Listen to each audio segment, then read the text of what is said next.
tem dificuldade para entender a história da Bíblia, principalmente referente ao Antigo Testamento, fica até o fim desse vídeo, que eu vou te dar um panorama, uma visão geral e um resumo da história da salvação na Antiga Aliança. A paz do Senhor, irmão, me chamo Irineu. Estamos seguindo aqui com nossos vídeos de estudo dessa semana. Eu, na segunda-feira, eu falei que essa semana a gente vai estar falando sobre a Bíblia, entendendo a Bíblia de uma forma com um panorama geral. Então, na segunda, eu falei como que a Bíblia chegou até nós, como que ela foi escrita, a questão da inspiração e tudo mais, e como esse livro maravilhoso, esse livro sagrado, ele vem transformando vidas há mais de 2000 anos. E hoje, como eu tinha dito, irmão, vamos falar um panorama geral sobre a história do Antigo Testamento. Então esse vídeo é principalmente para você que tem dificuldade de entender a história do Antigo Testamento. Talvez você nunca tenha lido a Bíblia, ou talvez você até leia a Bíblia, mas tem dificuldade de associar os acontecimentos, associar os principais personagens. É claro que é um vídeo rápido, então não tem como eu esgotar todo o Antigo Testamento nesse vídeo.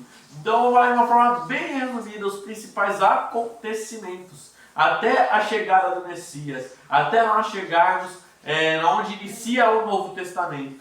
Vamos lá então, irmão. Nós temos que entender que todas as escrituras, do princípio ao fim, elas apontam para uma única pessoa, Jesus Cristo.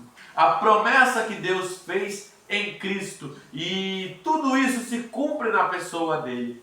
Entender isso é muito importante para a gente conseguir enxergar o Antigo Testamento com uma outra visão. Então vamos lá, o livro do Gênesis, ele começa para nós mostrando a criação do mundo, como Deus, sendo soberano, ele cria as coisas só de falar. Deus não precisa pedir permissão para ninguém. Ele fala e as coisas acontecem, porque ele é o Deus que está acima de tudo. Ele é o Deus todo-poderoso e o único Deus. Ele cria a humanidade à sua imagem e semelhança. Ele cria o homem sem sofrimento. Ele cria o homem no Jardim do Éden, um lugar onde só haveria coisas boas, só paz, só coisa boa lá no Éden. Mas o homem, por escolha própria, a mulher foi enganada pela serpente, mas ela tomou a decisão, desobedece a Deus, porque Deus tinha dado uma única regra ao homem: não deveria comer da árvore do bem e do mal. Ela vai lá e come e dá a seu marido. A partir disso nós vemos a entrada do pecado no mundo, porque o pecado é toda a desobediência contra Deus, é fazer aquilo que é contrário à vontade do Criador.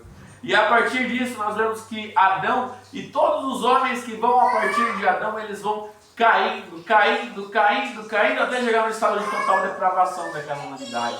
Deus, diante disso, sendo justo, ele vai decretar um juízo sobre aquela geração. Mas ele encontra um homem justo, Noé. Noé, ele encontrou graça diante do Senhor. E aí a gente tem a primeira manifestação da graça, esse favor imerecido. Então Deus, ele vai mandar Noé construir a arca, e a partir disso Noé, ele vai sobreviver, ele e sua família, e aí a humanidade tem a oportunidade de um novo recomeço, no qual Deus faz a sua primeira aliança com a família de Noé, colocando o arco-íris no céu. E aí a gente vê que a humanidade tem uma nova chance diante de um Deus que é justo, mas que também é misericordioso. Eu esqueci de falar, irmão, mas é muito importante.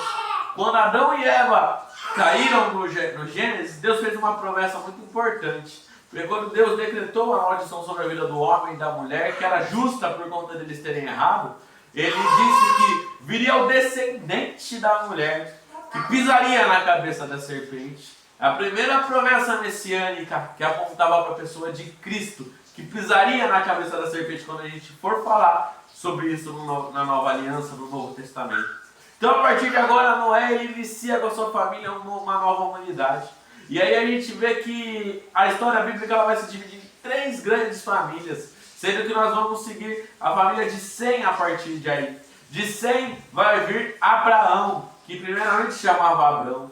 Abraão, que era conhecido como pai da fé, um homem que não tinha a revelação completa das Escrituras, mas que creu, porque Deus apareceu a ele e fez uma promessa com a descendência dele.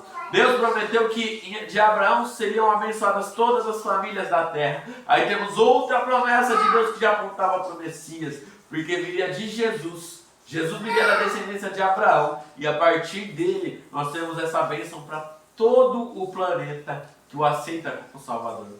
Abraão sai de sua terra e vai para uma terra distante, crendo na promessa do Senhor. Abraão recebe um filho em idade avançada aos 100 anos, Isaac. Depois disso, Abraão acaba falecendo. Temos a sequência com a história de Isaac, e posteriormente a história de Jacó. Jacó que enganou o seu irmão, passou a perna nele, mas passou por um momento de grande dificuldade. A partir disso, Jacó, depois de um longo processo que ele vai viver, ele vai ter o seu nome trocado por Deus, onde ele vai passar a se chamar Israel. E daí ele vai ter 12 filhos, de onde virão as 12 tribos de Israel. É interessante, irmão, que Israel é a nação que foi escolhida por Deus. Porque Deus ele faz toda essa promessa para a nação de Israel. E de Jacó vem a nação de Israel. Então a gente tem, a partir disso, um dos filhos de Jacó, José, que por ser sonhador, por ser o preferido de seu pai, acaba sendo vendido como escravo. Ele vai lá no Egito, ele consegue decifrar os sonhos, porque Deus revela a ele. E a partir disso, a família dele, o Egito, consegue prosperar. O povo de Israel vai para lá para viver no Egito, porque José estava cuidando deles. Mas depois que morre toda aquela geração, é levantado um faraó no Egito que não conhecia nada disso.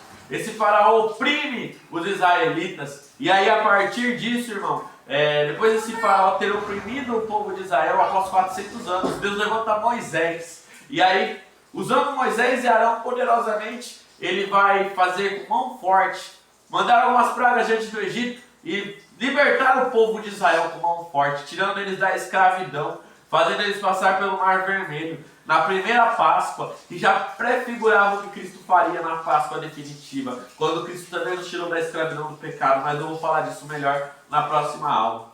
E o povo de Israel vai passar 40 anos no deserto após isso, por conta de desobediência a Deus. Mas é nesse período que Deus coloca a lei, é nesse período que Deus estabelece a aliança. E aí, após isso, Israel vai dominar a terra de Canaã e vai passar a viver naquela terra.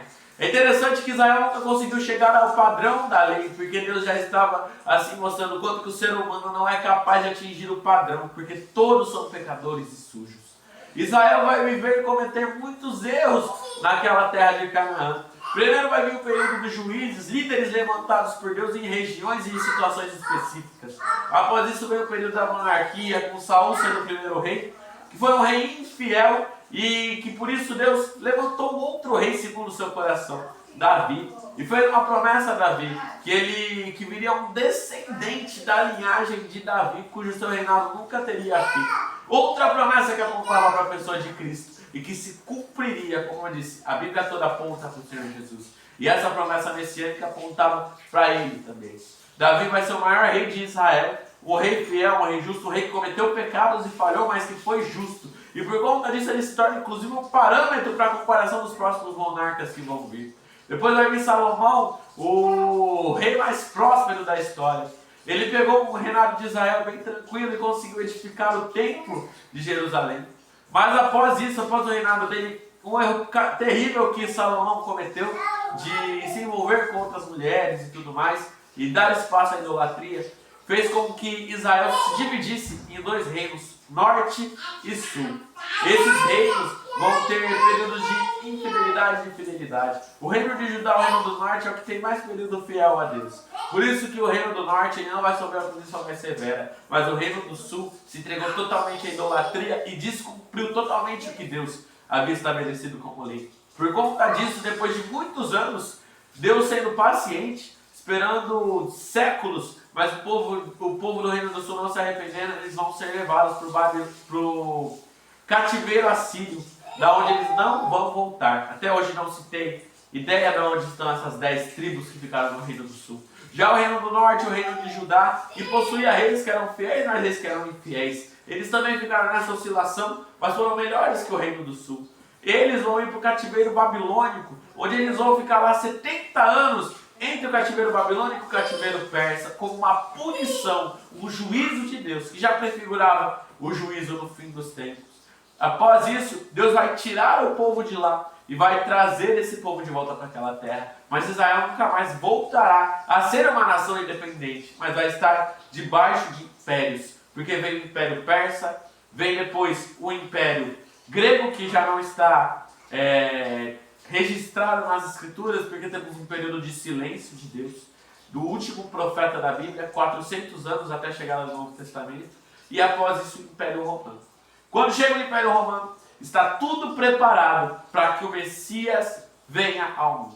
E na próxima aula eu vou te explicar porque foi nesse momento que Jesus veio e qual é a história do Novo Testamento a partir daí. Eu espero que essa aula possa ter te abençoado e que você possa ter tido uma visão geral de como as Escrituras elas apontam para Cristo e como tudo vai se cumprir nele, porque o Antigo Testamento nos ensina muito sobre isso. Se essa palavra te abençoou, comenta bem, compartilha com quem precisa ouvir essa mensagem. Que o Senhor Jesus abençoe muito a sua vida. Amém.